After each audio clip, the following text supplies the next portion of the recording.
오늘은 성경은 정말로 당신의 삶의 기준이 되는가?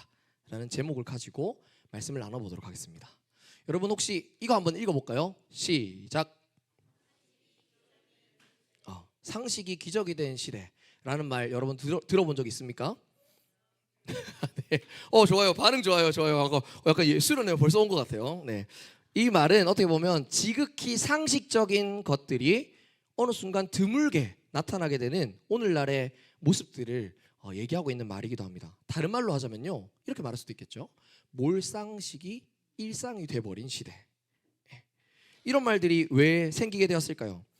그건 그만큼 사람들이 기본적인 기준이라고 생각하는 것들을 상식이라고 생각하는 것들이 무너져 있는 시대를 우리가 살고 있기 때문입니다. 요새는 그런 상식을 벗어난 행동을 하는 사람들을 보면서 빌런이라고 얘기하더라고요. 본 적 있어요? 네. 빌런이라는 단어를 쓰거나 혹은 직설적으로 무개념녀, 무개념남. 여러분들은 한 번도 그런 거 본 적 없어요?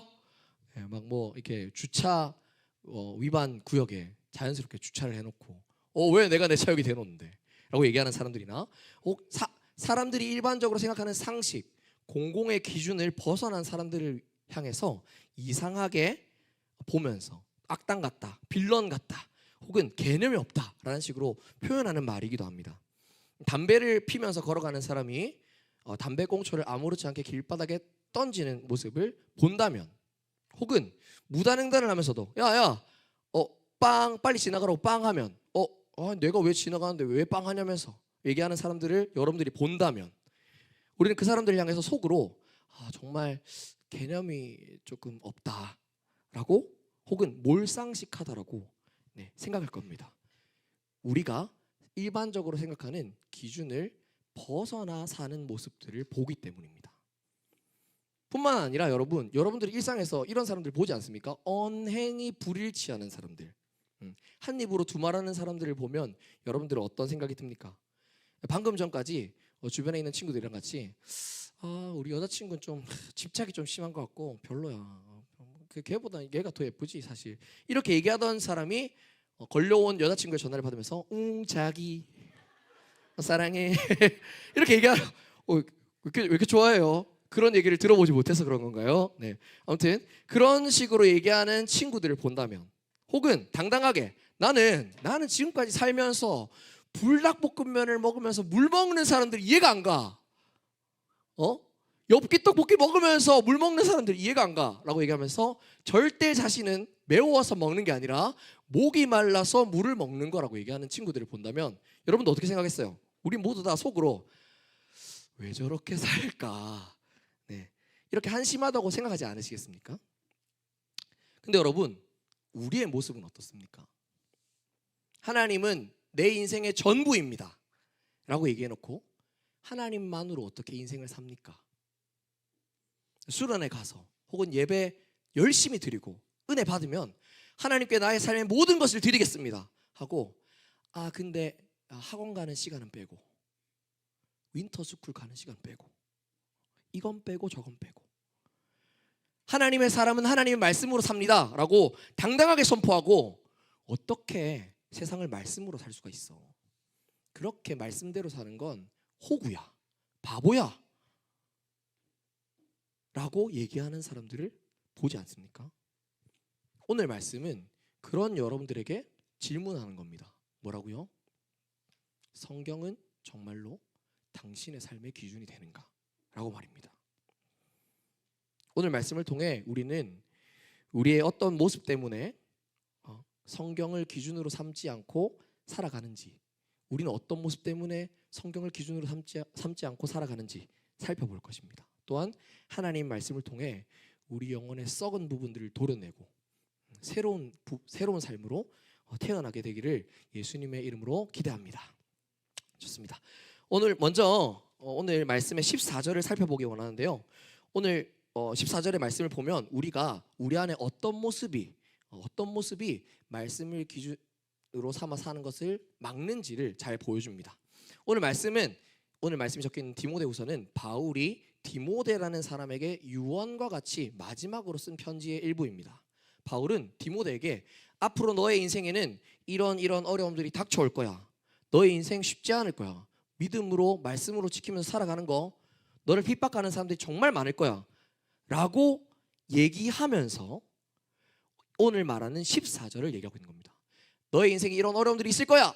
그러나 라고 얘기하면서 14절을 시작하는 겁니다. 우리 그런 마음으로 14절을 같이 한번 읽어보겠습니다. 시작. 바울은 디모데에게 무엇을 말합니까?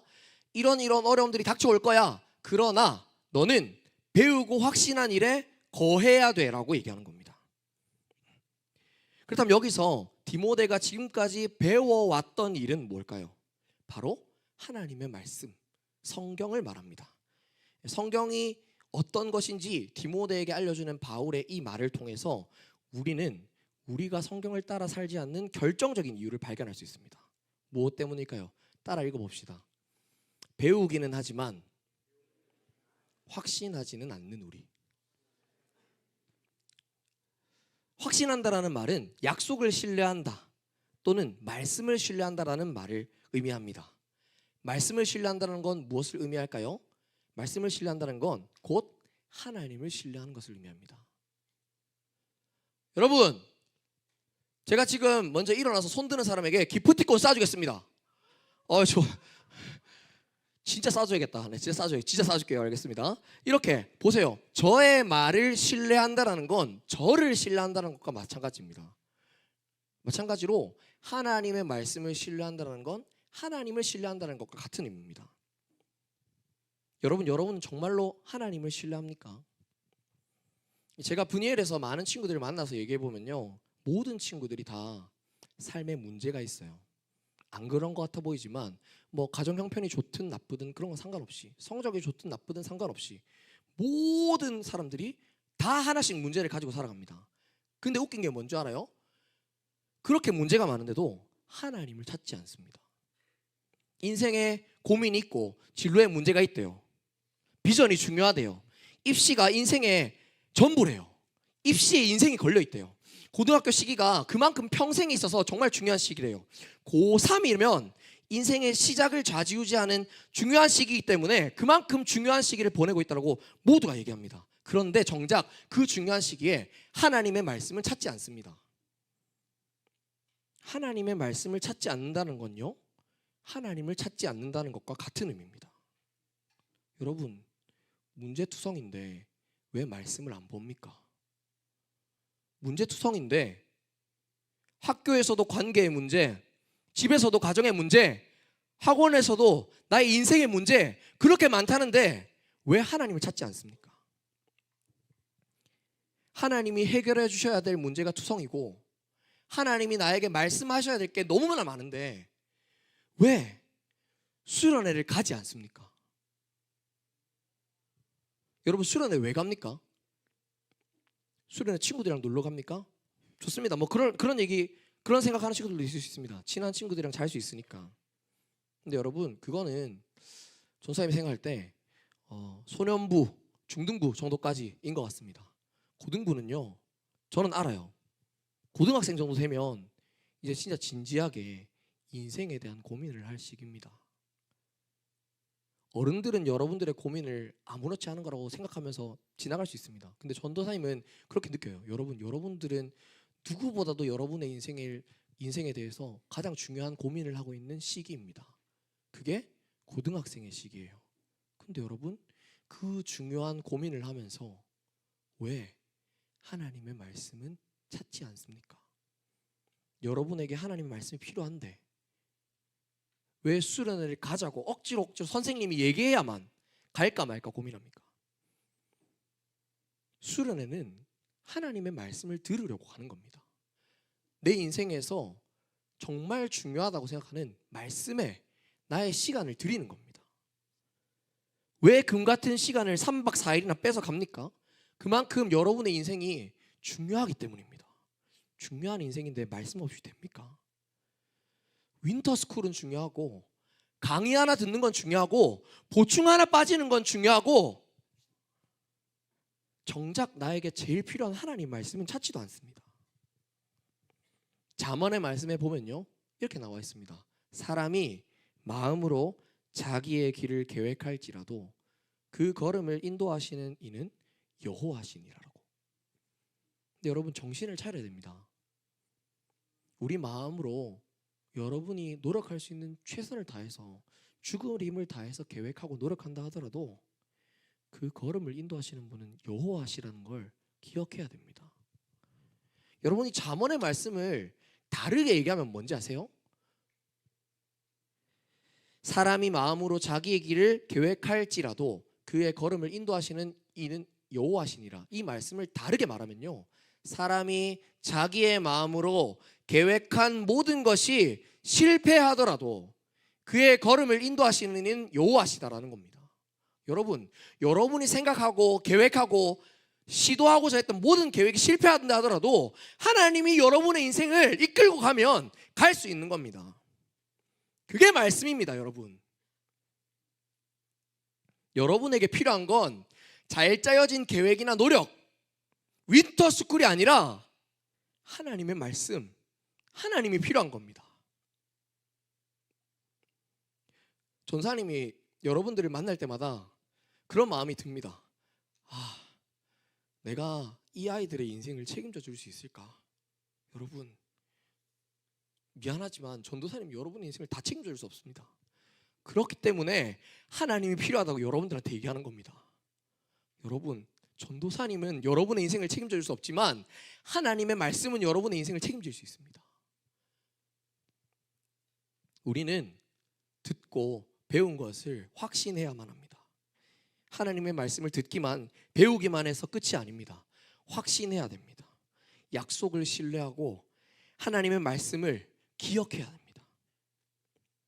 하나님의 말씀을 신뢰하는 것이 곧 하나님을 신뢰하는 것입니다. 우리는 듣고 배운 말씀을 확신하는 삶을 살아야 합니다. 오늘 말씀은 두 번째로 우리가 왜 성경을 기준으로 살아가지 못하는지 두 번째에 대해서 얘기합니다. 선생님 같이 한번 읽어볼까요? 말씀이 가진 능력을 잘 모르는 우리가 성경의 말씀을 우리 인생의 기준으로 삼지 않는 가장 큰 이유가 무엇일까요? 그건 바로 말씀이 가진 능력을 여러분들이 제대로 모르기 때문입니다.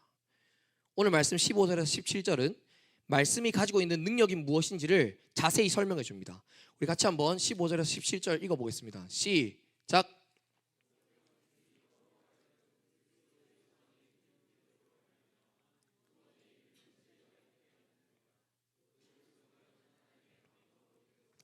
교훈과 책망과 바르게 함과 의로 교육하기에 유익하니 이는 하나님의 사람으로 온전하게 하며 모든 선한 일을 행할 능력을 갖추게 하려 함이라. 아멘. 여기 보면 세 가지의 능력이 나옵니다. 첫 번째, 성경이 가지고 있는 첫 번째 능력 무엇일까요? 구원에 이르게 하는 지혜. 성경은 구원에 이르게 하는 지혜가 있다고 합니다. 두 번째 무엇일까요? 하나님의 사람으로 온전하게 되는 능력을 가지고 있다고 얘기합니다. 마지막 세 번째는 무엇을 얘기합니까? 모든 선한 일을 행할 능력을 성경이 준다라고 얘기합니다. 여러분, 이 각각의 구성 요소들을 전사님이 설명해 드리겠습니다. 첫 번째, 구원에 이르는 지혜. 이 말은 곧 하나님의 말씀이 우리를 구원으로 인도한다 라는 의미입니다.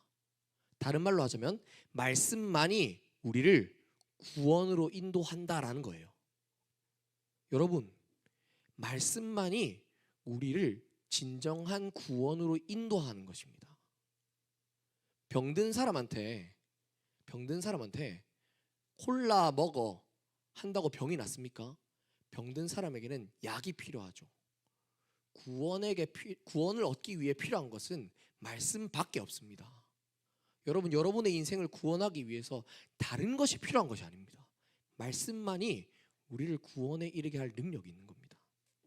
그럼 두 번째, 하나님의 사람으로 온전하게 한다. 여기 나와 있는 온전하다라는 단어는 헬라어로 아르티오스라는 단어입니다. 이 아르티오스라는 단어가 무슨 의미일까요? 이건 잘 무장된 군사를 말합니다.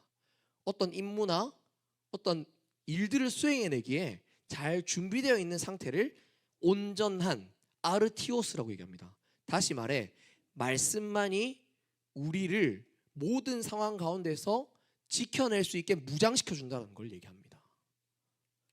마지막으로 세 번째, 모든 선한 일을 행할 능력을 갖추어 있다. 이 말은 무슨 말이냐? 말씀만이 우리로 하여금 모든 능력을 가질 수 있게 한다. 다시 말해, 말씀이 우리의 모든 능력을 완성시킨다는 것을 의미합니다. 여러분이 1번, 2번, 3번을 조합하면 어떤 결과가 나오는지 아십니까? 1번, 구원에 이르게 하는 능력. 그리고 2번, 하나님의 사람으로 온전하게 됨. 3번, 선한 일을 행할 능력. 이게 여러분이 구원을 받는 순간부터 하나님 앞에 설 때까지 필요한 모든 겁니다. 구원에 이르게 하는 능력으로 말미암아, 구원에 이르게 하는 지혜로 말미암아 여러분은 구원을 받습니다. 구원을 받고 나면 어떻게 될까요? 지향적인 삶이 되죠. 하나님을 지향하며 하나님의 사람으로 온전해져 갑니다. 무장되어져 갑니다. 거기서 더 나아가서 능력을 가지고 하나님의 사람으로 선한 일들을 행하며 살아가는 인생이 되는 겁니다. 다시 말해 1번, 2번, 3번을 다 합치면 무엇이 되느냐? 구원받은 인생을 전부 완성시켜가는 능력이 된다는 겁니다. 무엇이요? 말씀이요. 말씀이 가진 능력은 구원의 시작부터 끝까지 우리를 완성시키기로 책임지는 능력입니다. 여러분, 분명히 기억해야 할 것은 하나님의 말씀만이 여러분의 인생을 책임져 준다는 걸 기억해야 합니다. 세상과 다릅니다. 여러분, 세상은요, 여러분들에게 더 나은 인생을 살기 위해 혹은 여러분의 인생은 이걸로 말미암아 더 잘 될 수 있을 거라고 많은 것들을 얘기합니다. 근데 잘 생각해 보세요. 세상이 여러분들에게 주입하는 그 모든 가치관들 속에 그것이 여러분의 인생을 결정적으로 완성시킬 책임지게 할 능력이 있다고 생각하십니까? 돈이 여러분의 인생을 책임져 줄 수 있다고 생각합니까? 성적, 능력, 관계, 여러분, 그거는 여러분의 인생을 온전히 책임져 줄 수 있는 것이 아니라 여러분의 인생에 필요한 하나의 도구에 불과합니다.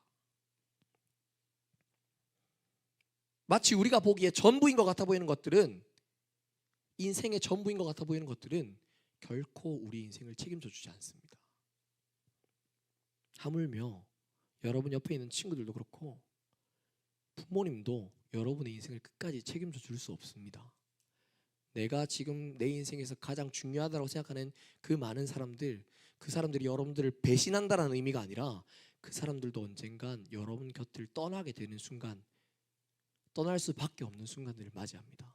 여러분의 인생을 시작부터 끝까지 책임져 줄 수 있는 건 하나님의 말씀밖에 없습니다.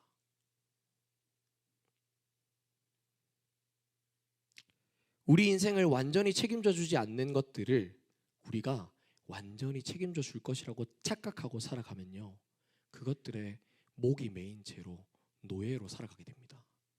돈이 내 인생을 책임져 줄 것 같아서 돈에 매이고, 내가 사랑하고 있는 사랑하는 사람이 나의 인생을 책임져 줄 것 같아서 사랑하는 사람에게 매이고, 성적에 매이고, 여러분, 결국 그것들이 우리의 인생을 책임져 줄 거라고 보이지만 결국 그것들에 목매어서 살아가는 것밖에 되지 않습니다. 우리 인생을 책임져 주는 것은 하나님의 말씀밖에 없는 줄 믿습니다. 우리 인생을 책임져 줄 수 있는 모든 능력이 있는 하나님의 말씀에 우리를 맡기는 삶이 되어야 합니다. 말씀을 맺겠습니다. 여러분, 오늘은 하나님의 말씀이 우리 삶의 기준이라는 것에 대해서 배웠습니다. 말씀을 기준으로 삼은 삶이 어떤 삶일지 전사님이 한 가지 이야기를 좀 해주려고 하는데요. 전사님이 범어교회 오기 전에 어디 교회에 있었는지 아세요? 이제 경산에 있는 경산중앙교회에서 유년부를 담당했어요. 유년부는 초등학교 1학년, 2학년 친구들을 맡는 겁니다. 대사님 몇 개 사세요? 이런 애들 막 100명, 200명 있는데 무궁화꽃이 피었습니다 해요. 이런 애들 100명, 200명 있는데 그런 애들이랑 같이 친구들 안녕, 친구들 안녕, 네, 이렇게 하면서 전사님이 사역했습니다. 근데요, 전사님이 그 유년부 사역을 할 때 정말 재밌었던 시간들이 있었어요. 그게 언제였냐면 부모님이랑 이제 아이들이랑 같이 만나서 노는 시간들이 정말 재밌었어요. 전사님이 2월달 되면은 여러분들 중에 원하는 친구들 또 그리고 필요로 하는 친구들은 집으로 찾아가서 부모님이랑 같이 만나려고 합니다. 반응이 별로 안 좋은. 네, 좋습니다. 아무튼 그 어느 날도 마찬가지로 유년부 친구랑 같이 초등학교 1학년 친구였어요. 1학년 남자의 귀여운 친구랑 부모님이랑 같이 엄마랑 같이 이렇게 세 명이서 카페에서 만나서 얘기도 하고 놀고 이렇게 있었습니다. 근데 이제 전사님이 엄마랑 좀 중요한 얘기들을 해야 될 수 있잖아요. 애 몰래, 맞죠? 그래서 어머님이랑 이렇게 얘기할 시간이 있어서 그 아이한테 저기 가서 놀고 와 이렇게 하고 엄마랑 같이 얘기했었습니다. 근데 어머님이 정말 진지한 표정을 지으면서 전사님한테 뭐라고 얘기하냐면, 전사님 근데 우리 누구누구가 1년 동안 짝꿍한테 괴롭힘을 당한다고. 1년 내내 그 친구가, 그 짝꿍 친구가 요 친구한테 돼지라고 막 놀리고, 집에 오는 길에 가방 들라고 하고, 그리고 막 욕도 하고 때리기도 하고. 근데 그 1학년 친구한테 엄마가 그렇게 얘기했대요. 아니 누구누구야, 옆에 애가 그렇게 하면 너도 하지 말라고 얘기해. 그리고 너도 한 대 때려. 태권도 다니잖아. 그건 때리는 건 아무것도 아니야. 이렇게 얘기를 했대요. 그러니까 그 애가 전사님한테 그 엄마한테 뭐라고 답했냐면, 엄마가 그렇게 얘기하니까 그 애가 뭐라고 얘기했냐면, 아니 근데 전도사님이 하나님의 사랑으로 사랑하라고 했어 라고 엄마한테 얘기했다는 겁니다. 전사님은 그 얘기를 들으면서 내 삶을 좀 돌아보게 됐습니다. 여러분, 하나님의 말씀으로 사는 삶이 무엇입니까? 우리는 하나님의 말씀으로 살아가는 사람이라고 얘기하면서 하나님의 말씀대로 사는 건 바보 같은 짓이야 생각하며 살아가지 않습니까? 저는 그 초등학교 1학년 그 아이의 말씀을 지키려는 모습, 말씀을 기준으로 살아가려는 그 모습을 보면서 세상의 어떤 사람보다도 가장 위대한 사람이구나. 믿음으로 사는 사람은 나이에 지나치지 않는구나. 이런 사람이 정말로 하나님이 사용하시는 하나님의 사람이구나라는 걸 느꼈습니다. 여러분, 우리 인생도 좀 그렇게 해야 하지 않겠습니까? 세상이 우리의 삶을 바라볼 때 하나님 믿는 사람들은 저렇게 사는 거구나. 말씀이면 바보 같아도 자기를 다 내어주고, 말씀이면 사랑하기 위해서 발버둥 치고, 성적이 중요한 것이 아니라, 돈에 연연하는 것이 아니라 말씀으로 살아가는 것이 저런 것이구나. 그런 인생들이 되어야 하지 않겠습니까? 여러분, 말씀으로 살아가십시오. 말씀이 기준이 되어서 살아가십시오. 말씀은 여러분에게 모든 것을 줄 수 있는 능력이 있고, 말씀을 신뢰하는 것이 여러분의 삶을 책임져 줄 수 있는 유일한 것에 맡기는 것입니다. 우리 시간, 우리 그런 마음의 고백을 담아 다 같이 자리에서 일어나서 함께 찬양하고 기도하기 원합니다.